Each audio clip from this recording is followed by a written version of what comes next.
सभी को मुंशी प्रेमचंद की कहानी मंत्र की ओर। भगत ने कहा, सुन चुका हूं बाबूजी, इसीलिए तो आया हूं। भैया कहाँ है, जरा मुझे दिखा दीजिए। भगवान बड़ा कारसाज है, मुर्दे को भी जिला सकता है। कौन जाने अब भी उसे दया आ जाए, मालिक की अब भी कोई न कोई मर्जी हो।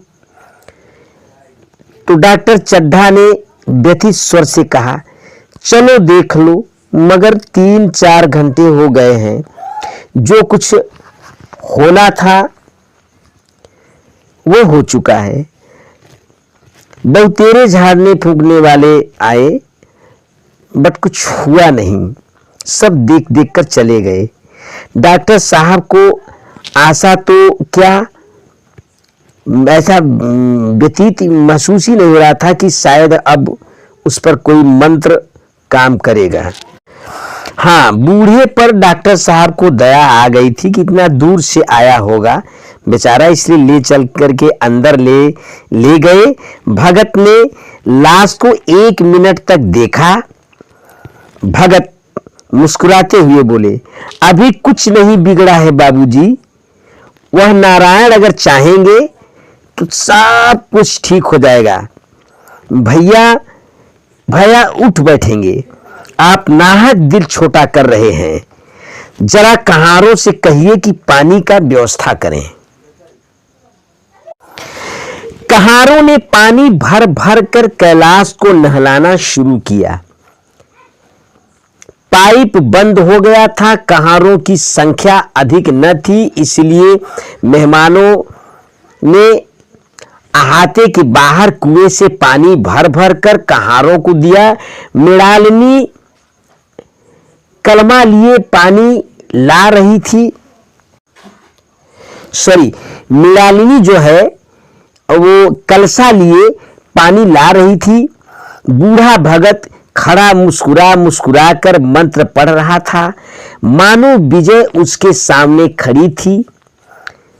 जब एक मंत्र समाप्त हो जाता तब वह एक जड़ी कैलाश को सुंघा देता। इस तरह ना जाने कितने घड़े पानी कैलाश के सिर पर डाले गए और न जाने कितनी बार भगत ने मंत्र फूंक कर आखिर जब उषा ने अपनी लाल लाल आंखें खोली तो कैलाश की भी लाल लाल आंखें खुल गई।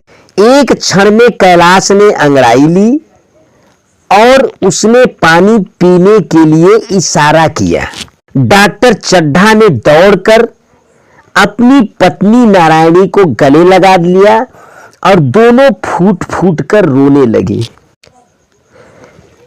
नारायणी दौड़कर भगत के पैरों पर गिर पड़ी और मृणालिनी कैलाश के सामने आंखों में आंसू भरे पूछने लगी कि अब कैसी तबीयत है बाबू।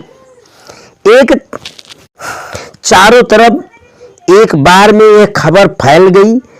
सारे मित्रगण मुबारकबाद देने आने लगे। डॉक्टर साहब बड़े श्रद्धा भाव से हर एक के सामने भगत का यश गाते फिरते थे। सभी लोग भगत के दर्शनों के लिए उत्सुक हो पड़े थे, मगर अंदर जाकर देखा तो भगत का कहीं पता नहीं था। नौकरों ने कहा, अभी तो यही बैठे थे, पता नहीं कहां भगत जी, पता नहीं कहां वो चले गए, बूढ़ा व्यक्ति कहां चला गया। नौकरों ने कहा, अभी तो यही बैठे चीलम पी रहे थे। हम लोग तंबाकू देने लगे तो तंबाकू तक नहीं बूढ़ा ने लिया। अपने पास से तंबाकू निकाल कर भरा और बीना चालू किया। यहां तो भगत की चारों ओर तलाश होने लगी और भगत लपका हुआ घर चला जा रहा था, मन में सोचते हुए कि बुढ़िया के उठने से पहले पहुंच जाऊं तो अच्छा रहेगा, नहीं तो हमारी खैरियत नहीं है, बुढ़िया काफी डांटेगी। जब मेहमान लोग चले गए तो डॉक्टर साहब ने अपनी वाइफ नारायणी से कहा कि बूढ़ा न जाने कहां चला गया, एक चीलम तंबाकू का भी हकदार न हुआ।